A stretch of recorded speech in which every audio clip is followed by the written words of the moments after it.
Welcome to the Hanging with the Hoopers podcast. Join hosts Tim and Andrew Hooper on the topic of microwave mentality, why quick fixes rarely work for lasting change. Welcome back, everyone, to Hanging with the Hoopers podcast. Tim and Andrew Hooper, your hosts, where we believe the attitude of leadership is everything. It makes or breaks your vision, where you're going as an organization, where you're trying to lead your team.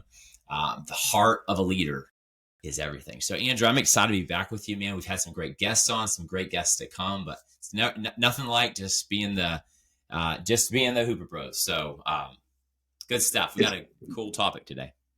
Yeah, I mean, it's really good to be back with you in our virtual studio. And as much as we love having folks on, there is something I love just about talking with you and our hearts for leadership and kind of some of the stuff we unpack. It's always fun.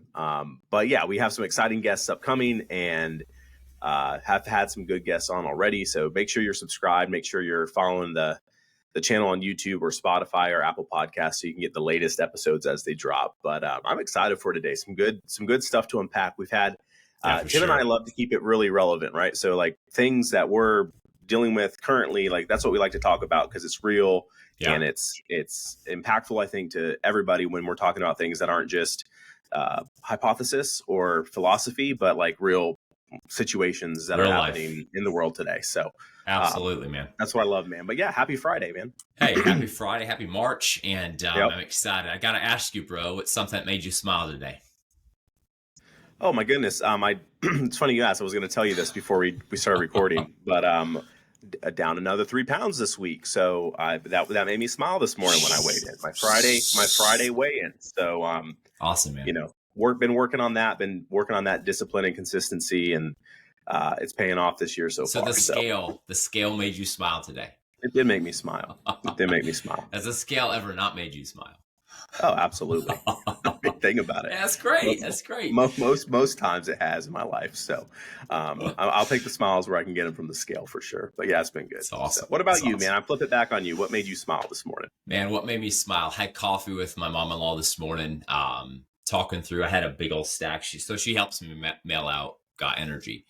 And so we were going over signing some books this morning, talking about some of the events and a couple of things she's working on for me projects wise, but just and it's just good. Family's everything. And just when you see people growing and succeeding and you're able to play just a small role in that, it made me smile walking back from her place. So anyhow, that's awesome. That was great. And good to get on with you though. And just again, practicing some new things. Obviously, what made you smile today was something we took away from Ryan Estes. We'll probably have him on the podcast soon.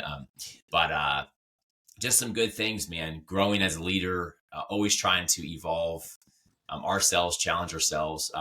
Hey, one thing I'll tell you, Andrew, we're both working on is, and for all of those who have followed along with our podcast thus far, we just wanted to put a statement out and just apologize to all of our wonderful subscribers and followers for the hard work you've had thus far of following the bouncy ball.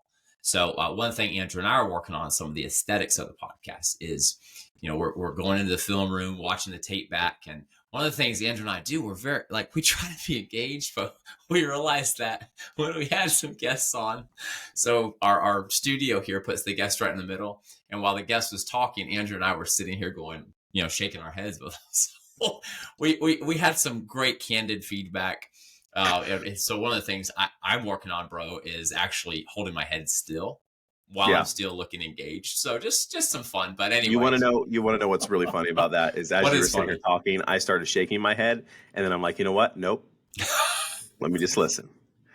Just listen. Don't shake the head. But I think in our family growing up, we had such a, I don't know why it was, but all of us Hooper siblings always had a propensity to we do a lot of body movement.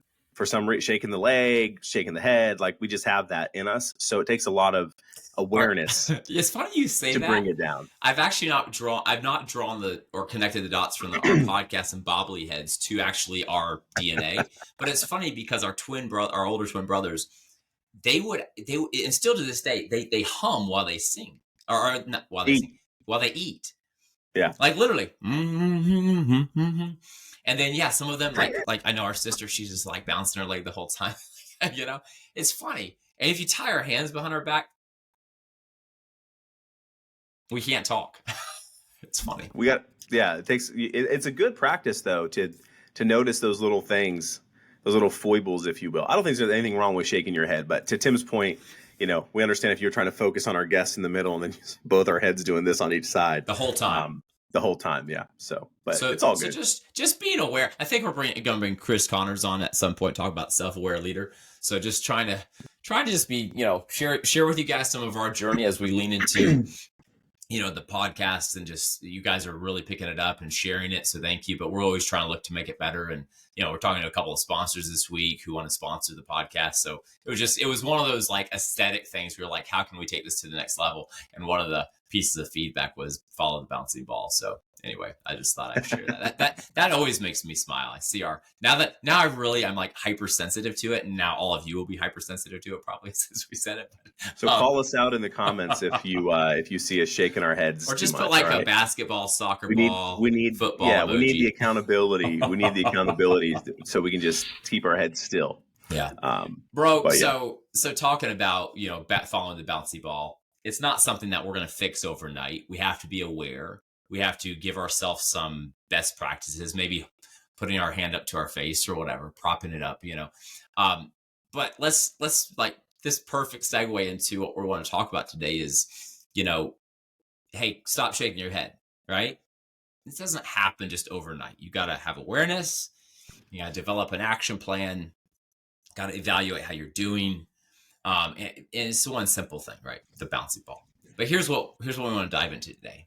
What I call microwave mindset, right? So in business, we have something we want to see in our team, something we want to develop in our culture.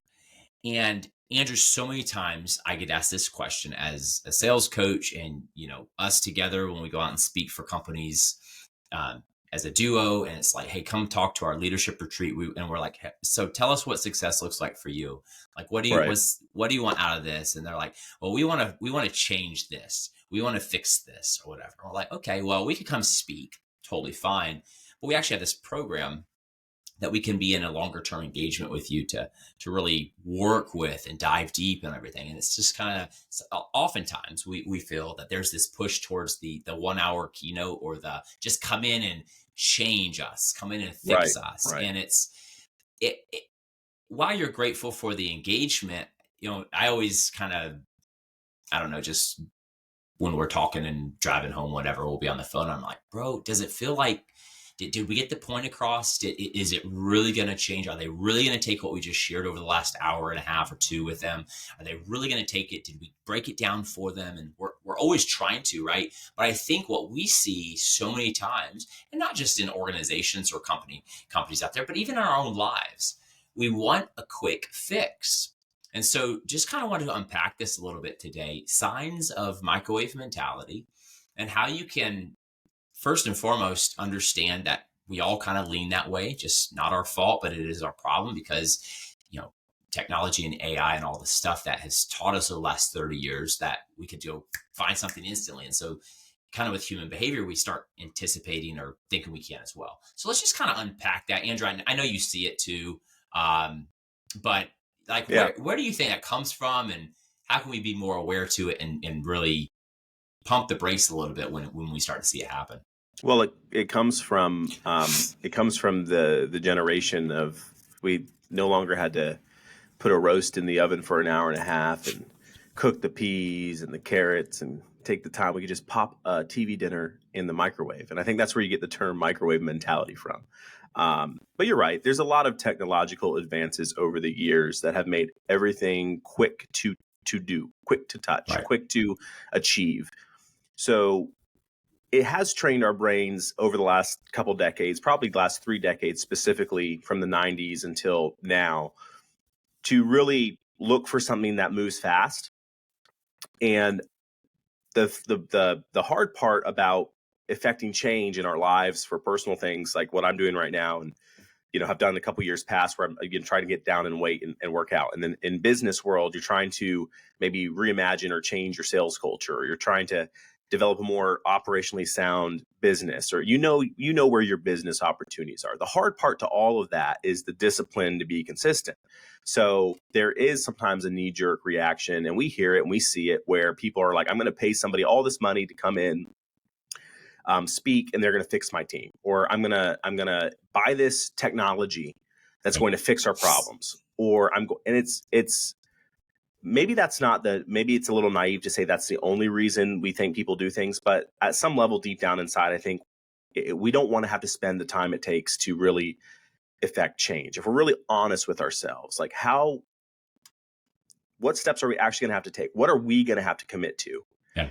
And I see a lot of leaders that I don't know that they're willing to make the commitment to truly move something forward, because it's going to take discipline on their part, right? To do the steps with the team that's going to take to change culture.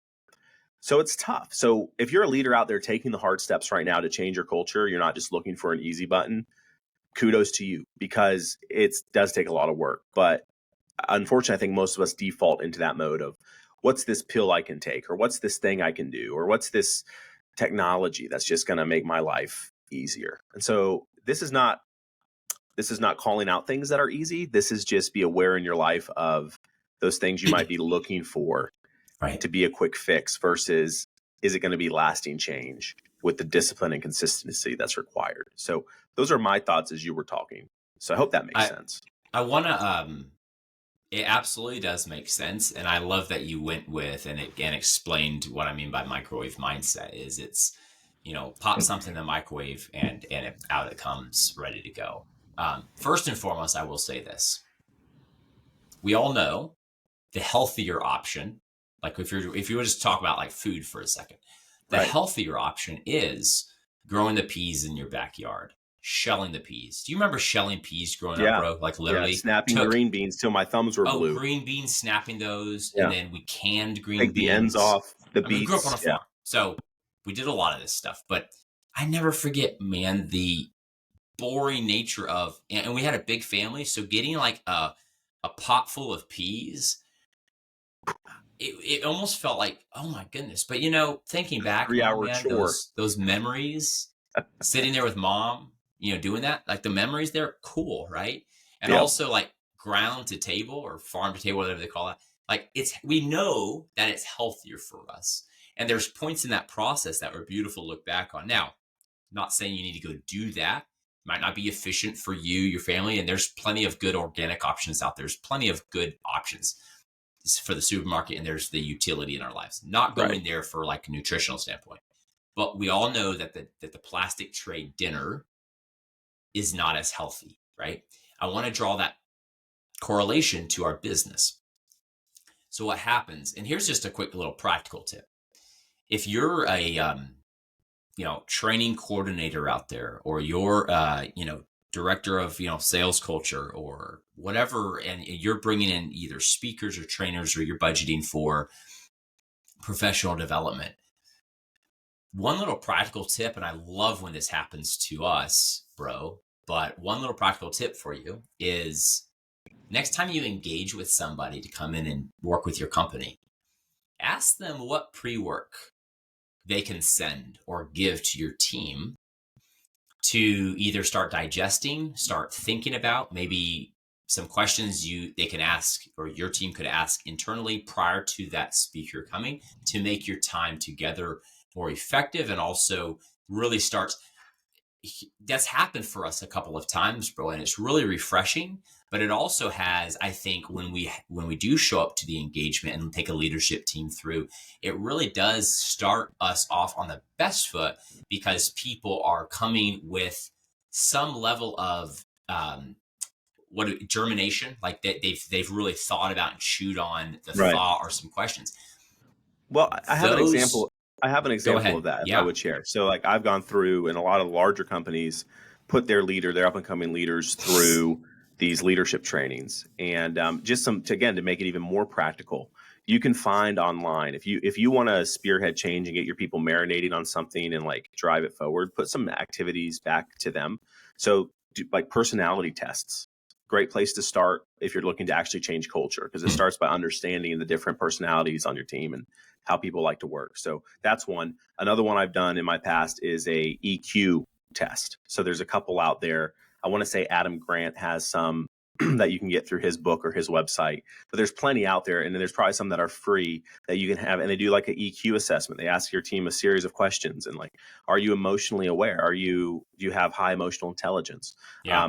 Another great place to start, personality EQ. So just to make it even more practical, I've been through some of those, and you're 100% right when you're saying it helps you germinate, because especially if you've been in a role for a long time, and you're really good at the role, it Right. kind of can draw you back to, wow, have I become cynical, or have I lost some of the basics of being like what I had to do early on in my career Yeah. to be successful? Yep. I need to make sure I'm going back to the basics, right? Or with sales It's powerful. assessments, like am I just jumping ahead to try to close quickly instead of really trying to build a long-term relationship? So doing some of those assessments with your team before you go into any type of series or coaching that you're going to do, or if you're really trying to affect change, that can be a great place to start. So I'm glad you brought that up, Tim. Well, again, thank you for that. And I think, yes, just really kind of unwinding. It's like here's where we're going to go. And then, okay, what is the best strategy? Like we oftentimes will find a good speaker, or we think we're going to do this event. Okay, what's a good strategy that could be like a nice warm-up period? So like we all know that when we run, our body is better for it when we take the time to stretch before running and then stretch or ice after.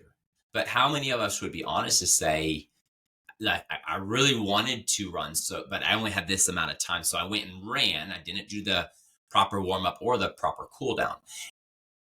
Again, it's part of how we are living today in jam-packed schedules. Andrew, I was telling one of my buddies the other day, actually, I brought 2 consultants in for some of our business partners on Zooms. Both in one day, never had this happen, but both were like, they're fighting this cold. They've been traveling, they're out, and it's just going around right now. But they're like, Right. Yeah, I got on, and they were like, hey, forgive the voice, or whatever it would sound like this. All right, forgive the voice, just kind of fighting through the crud, but I'm here. We're gonna get through this, but I just want to let you know it's nothing. But I'm gonna work through. And then like that afternoon, somebody else, and I was like, I felt bad for the guys. I'm like, we could have postponed this, but here's the problem. I was setting this up on Zoom. I was the host. They're showing up. So it's a Zoom call. They're not going to get anybody sick. Before, if we were going to get in person and we had all this credit, just be like, hey, we need to kick this out. And we gave our time, our body space to heal. Not saying they're not going to give themselves space to heal or nick something else. And I'm not calling them out. What I am saying is the day and age we live in, bro, like we had the flu going through. And a couple Fridays ago, I got on and I was sitting this year. You're like, you're in a different spot. Like, where are you at? I was like, dude, I'm like, whoops. I like just went through the stomach bug or whatever. And I'm just like, and you're like, dude, take some time off. I'm like, I just have so many things on the calendar. It would take me more time to like reshuffle. But the thing is this, we are Zoomable these days, right? So the process is, what our minds have been trained is we can pack so much in and we can be accessible and available. So I think some of it is, again, not our fault, but it is our problem. We are in a let's get there as fast as possible mentality. And when it comes to human behavior, sometimes being the voice in the room to say, slow down. Do we want a quick fix? Are we trying, and I'm not saying we are, but are we looking for a quick fix? Or is this really the best starting point to get us to where we want to go? And just being a voice of reason to say, slow down. It'll also challenge, I think, us as leaders, because Andrew, what we find a lot of times is it's this guy this month, this gal next month, this person next month. And over the year, we've thrown 15 topics at our team. And I think we're just like, follow the bouncing ball, back to our earlier analogy. We would be much better off as leaders to say, what is the theme for this year? What are we really trying to get across? What's one consultant we can really like grab onto and let them have the year with us to really unpack really work with the leaders on the team? Yeah. You know what I'm saying? Yeah. So you know what you're describing right now? What am I describing right now?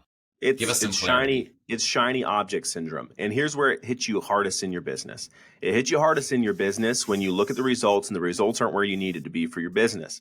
It's like, man, I got to do something about this. Well, the best way to do something about bad results in a business is to take it back 6 months before the bad results even start happening. So having a little bit of vision there. So you see results not being where they're at, and you need to affect some change. So you go out and you look for something to do that. And this is where Tim and I see it all the time. You're looking for a quick fix. I need my people to do X, and we need to do it this way quickly.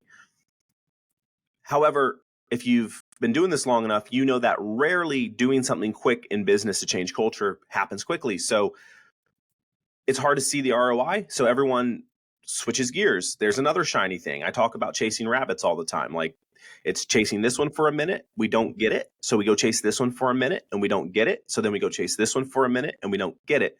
And it takes discipline to a deeper purpose.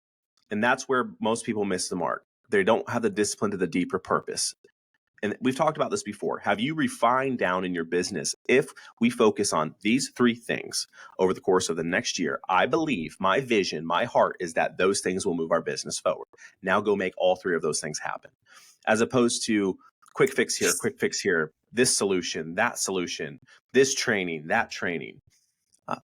People can't process it all. They feel overwhelmed. And at the end of the day, nothing changes. You might get a couple extra deals because people got yelled at or they got a boost, but it's probably not going to be lasting change.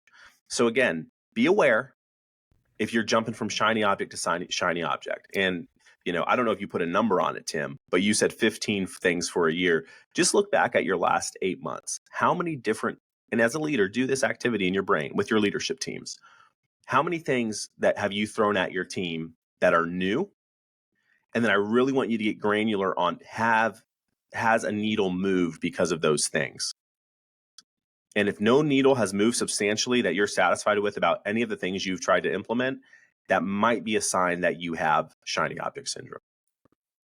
I put it in the chat there, SOS, shiny object syndrome. So I just, when you said shiny object syndrome, my brain saw SOS. You do think in acronyms. That's how I'm going to remember that. You have a gift. But here's what I want to go with. You said it's how do you develop the discipline for deeper purpose? Like, yeah, I like that, bro. I like that a lot. Discipline for deeper purpose. Where are you really trying to go in 1, 2, 3 years? What do you want to look back and see? We get this in so many life analogies. We mentioned running. We mentioned eating. Think about the stock market, right? It's like same thing. It's the long term. It's going to be some ups and downs, but over time, the ROI is here. Disciplined investing. Dollar it's cost all about averaging. Right. So the word discipline, when it really comes down to it, is length of time committed to something. It's Darren Hardy's principle when he wrote The Compound Effect, is things start to compound the longer you stick with it. Here's another exercise I would ask you as a leader to do. So do Andrew's exercise of think back over the last 8 months to a year of how many different topics or things or solutions or people you've brought. Like, what have you thrown at your team? Be honest. Then I want you to ask yourself this question. What is your team's engagement like today with what you've been throwing at them? Because I think what happens is we have built calluses into our team to, like, they're accepting it from you. They'll take it. You're the leader, but we've built calluses. It's kind of like, here's one more thing. And what happens is the engagement goes way down. Really, be honest with yourself. The last time somebody came on and talked about a solution, how many of your team members reached back out to you as the leader and said, hey, I'm having these thoughts about what so-and-so just said. I think we can do this, this, and this, and here's how I can implement this. Are they doing that? If they're not, you probably have an indication that there's calluses there because we've thrown too much at them. It's just human nature. You throw too much, I'm going to do it even. I mean, it's just human nature. We're going to build calluses. So if we really want to change human behavior, if we really want to have skill development and really move things forward as a team, less is more, and do more pre-work with your frontline managers and your team to ask, what do you want out of this training? And how do we make this stick? And how do we make this better for your team? And start spreading things out tied to one main vision and goal. Start to spread it out a little bit more. Break it down, not too much too fast. Yep. All right. So practical moment for that, because if you've been listening, you're like, okay, yes, maybe you feel in your head, you've chased some shiny objects, and we all have. And again, we're not pointing fingers here and judging. We come from a place of we've done it too, and we've learned over time that it doesn't work. So if you've identified there's things that you've thrown at your team and there's no follow-up from them around it, it's not really happening. It's just been topic to topic, month to month. Here's how you break that trend. Go identify the top 2 or 3 things that you are going to commit to. And I'm going to very proud. Maybe it's in sales, you want each member of your team reaching out to 10 brand new people every week. All right. So instead of just telling them that and then going on to the next sales meeting, you're talking about something else. Every sales meeting, start with that every single time and have accountability built into that. So great. Everyone needs to bring the 10 people they reached out to, and we're going to go around the room. We're going to start with that. You want to start building some consistencies. That's how you have to do it. And every time you start with that priority. And if the second thing is we want to improve our consumer scores, our reviews, whatever, great. It's the number one agenda item with your team is the number one priority every meeting. And then your one-on-ones and everything you're circling back with your team are geared around that priority, because you know in your brain, if all my team members are reaching out to 10 new people every week, we'll absolutely grow the business long-term. And we can perfect that reach out process throughout the next year. But you have to be consistent talking about that and inspecting it and then supporting and coaching it, right? And then priority number 2, same thing.